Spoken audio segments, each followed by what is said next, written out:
오늘은 지금 2019 진로 레시피와 함께하고 있는데요. 우리 김희동 멘토님, 조진표 멘토님과 이야기 나누고 있습니다.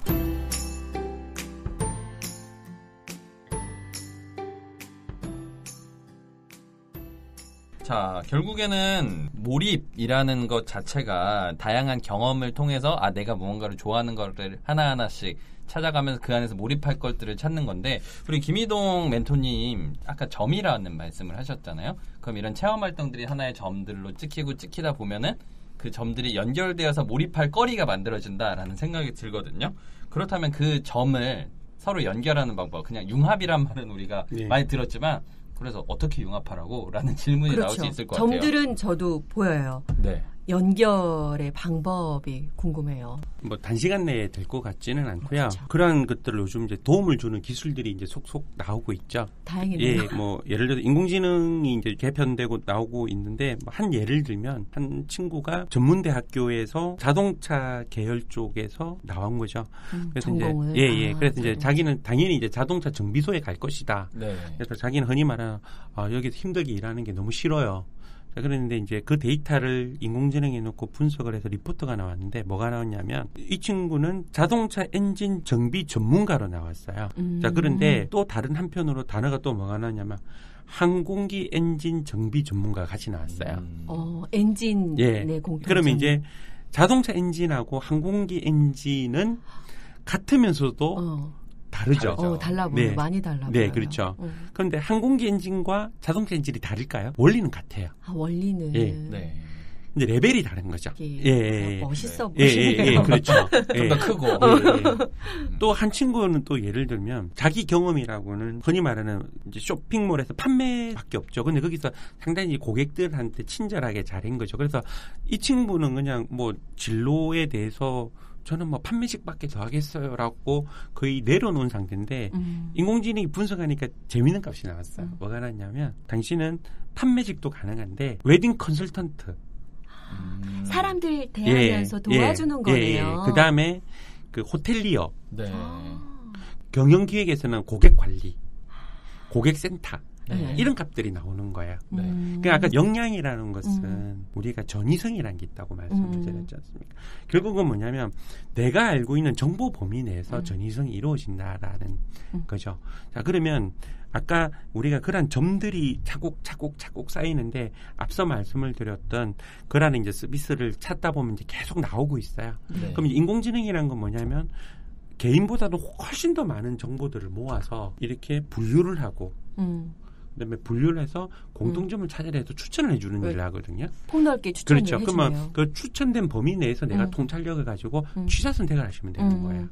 그런 서비스들을 이제 계속 모으면 방향이 안 정해져 있기 때문에 또 정해져 있다 하더라도 추천에 대한 건 항상 원인이 있어요. 그쵸. 그 원인을 제공을 해주면 대다수 받아들이더라고요. 저는 이제 진로라는 것을 내비게이션으로 좀 보면 좋을 것 같다는 생각이 들어요. 네. 그냥 일방 통행이 아니라 가다가 지나치면 또 다른 길로 또 가서 결국은 목적지로 가는 거잖아요. 그래서 이 긴 인생에 있어서 너무 지금 조급해할 필요도 없고 좀 유연성을 가지고 가장 인간다운 부분, 본질적인 것, 분명한 거는 지금과는 전혀 다른 시장이 온다. 우리 때는 정말 취업하기가 동시 합격하던 시대였고, 또 지금 아이들은 취업이 힘든 시기이고, 앞으로 우리 자녀들의 시대는 이제는 인공지능이 공존해야 되는 시대로 온다. 네. 예, 그래서 이제 그런 부분을 좀 염두에 두고 우리 부모님들도 같이 고민하고, 왜냐하면 저도 아직까지 그걸 경험해 보지 못했기 때문에 같이 고민하면서 단계를 가야 되지 않을까 직업 생각합니다. 자체를 목표로 놓고 가지 말고 어떤 직무 스타일을 할 수 있는지를 일단 좀 찾아보고 그쪽으로 이렇게. 그렇죠. 제가 늘 하는 말 중에 그러니까 직장인과 직업인이라는 이야기라는, 지금 직장인의 시대지만 앞으로는 직업인의 시대로 갈 거라는 거거든요. 그러면 그 직업인의 시대라는 거 뭐냐면 예를 들어서 우리 성우님께서 내가 성우를 하고 있기 때문에 다른 방송사 여러 군데를 하실 수 있잖아요. 그렇죠. 유연성이 넓잖아요. 그러면 A라는 직업을 가지고 있다면 다른 여러 회사를 가지고 있고, 그다음에 전이성이 높은 직업을 월수금으로 내가 선택해서 투잡, 쓰리잡, 포잡을 가질 수가 있는 거죠. 그래서 이제 직장이라는 개념에서 벗어나서 네네. 직업인으로서 간다라면 그 시대의 기술과 환경에 따라서 계속해서 진화를 할 수가 있어요. 자, 멘토님들과 이야기 나누면서 과거에는 아무래도 우리가 이제 직업에 대한 이야기를 많이 했어요. 예를 들면 의사가 되어라.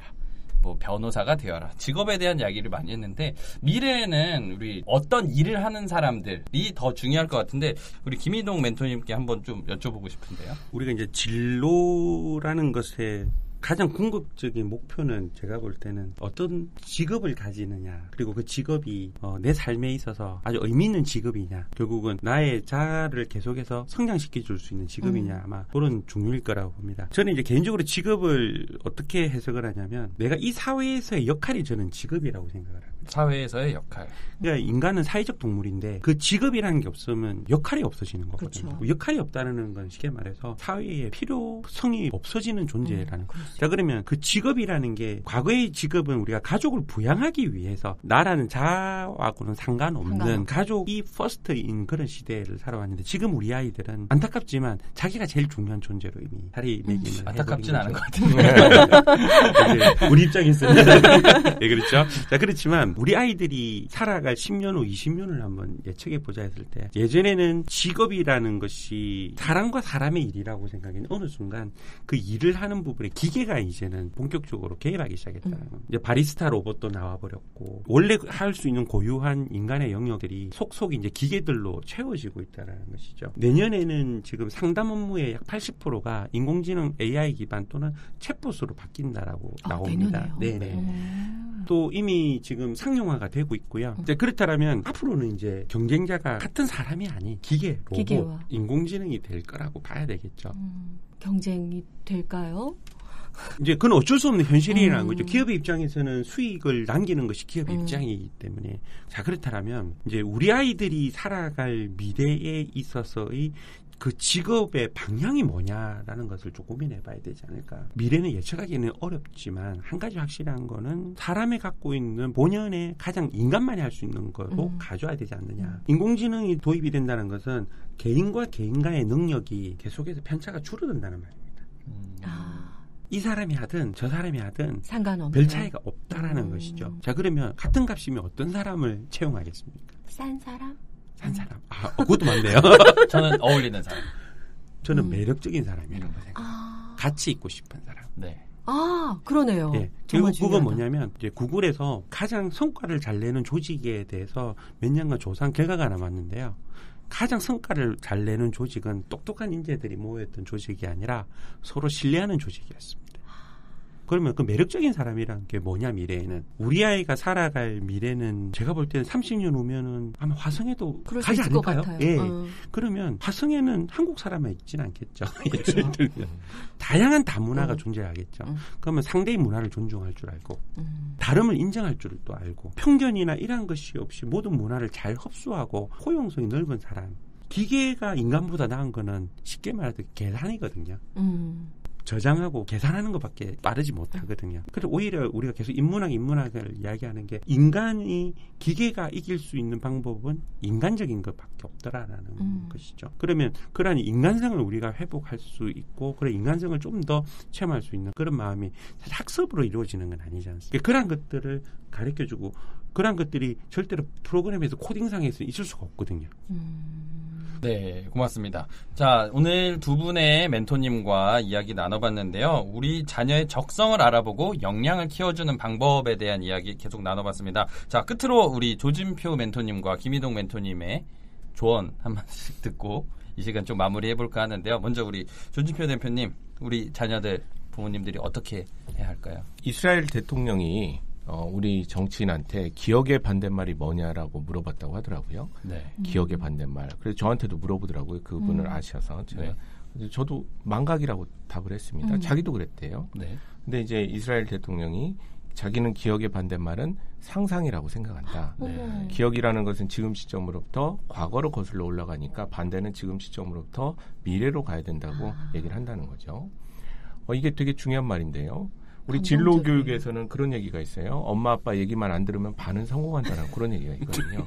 하도 옛날 얘기를 했으니까. 네. 그렇죠? 기억의 의존. 네.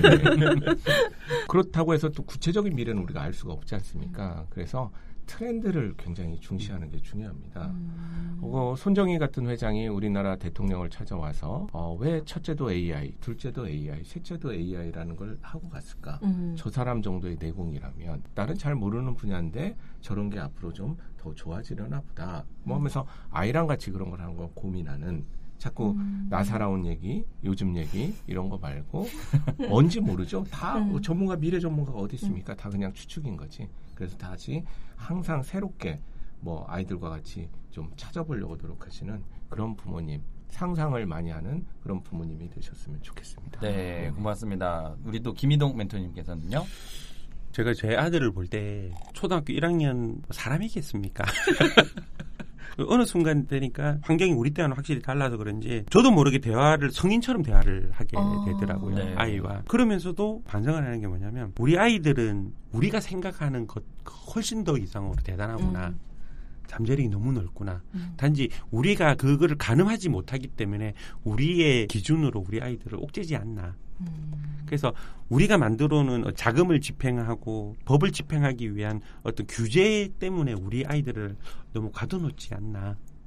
그래서 말은 상상하지만 그 상상을 막상 들어가 보면 이래서 안 되고 저래서 안 되고 이렇게 안 되고 현실성이 부족하고 이게 안 되겠다는 그런 항상 그런 규제의 일변도로 해서 우리 아이들의 꿈을 오히려 막지 않나. 그리고 또 왜 너희는 상상을 안 하니라고 또 다른 한편에서 말을 하는. 네. 그래서 이러한 부분들을 좀 벗어나고 우리 아이들이 앞서 말씀드렸듯이 우리보다 정말 또 똑똑한 그리고 너무나도 스마트한 아이들이기 때문에 그걸 좀 인정하고 우리 기성인들이 그걸 좀 받아들이고 그래서 불치하문이란 말이 있지 않습니까? 아이들에게 또 우리가 좀 배울 수 있는 그리고 그들의 말을 좀 경청해주고 그리고 잘못됐다기보다는 그럴 수 있겠구나라고만 좀 해준다라면 어떨까? 뭐 그런 자세가 되어준다라면 좀 더 우리가 터놓고 갈 수 있는 자리가 되지 않을까 생각합니다. 네, 고맙습니다.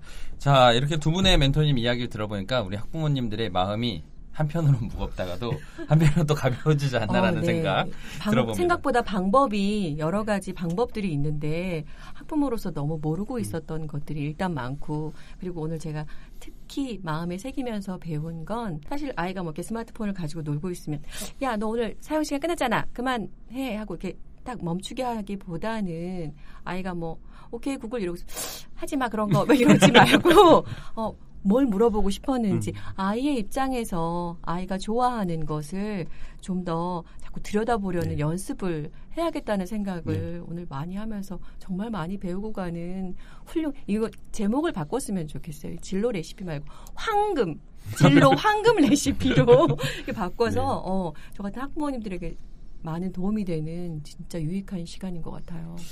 네, 감사합니다. 자, 이렇게 여러분들과 함께하는 진로 레시피는요, 여러분들의 사연을 받고 있습니다. 사연은요, JINROHELP 진로헬프@naver.com으로 보내주시면 되겠고요. 추첨을 통해서 소정의 상품도 같이 드리고 있으니까 여러분들의 고민 혼자만 갖고 계시지 마시고 많이 나눠주시기를 바라겠습니다.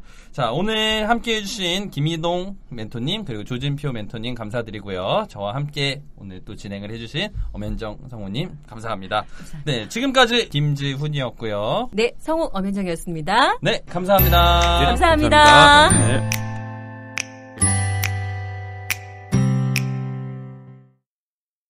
진로 레시피 2019 청취자 대상 설문조사를 시행하고 있습니다. 설문조사에 참여하신 분 중 추첨을 통해 소정의 상품을 드리고 있으니 많은 참여 부탁드립니다. 자세한 사항은 팟빵 공지사항에서 링크를 확인해 주세요.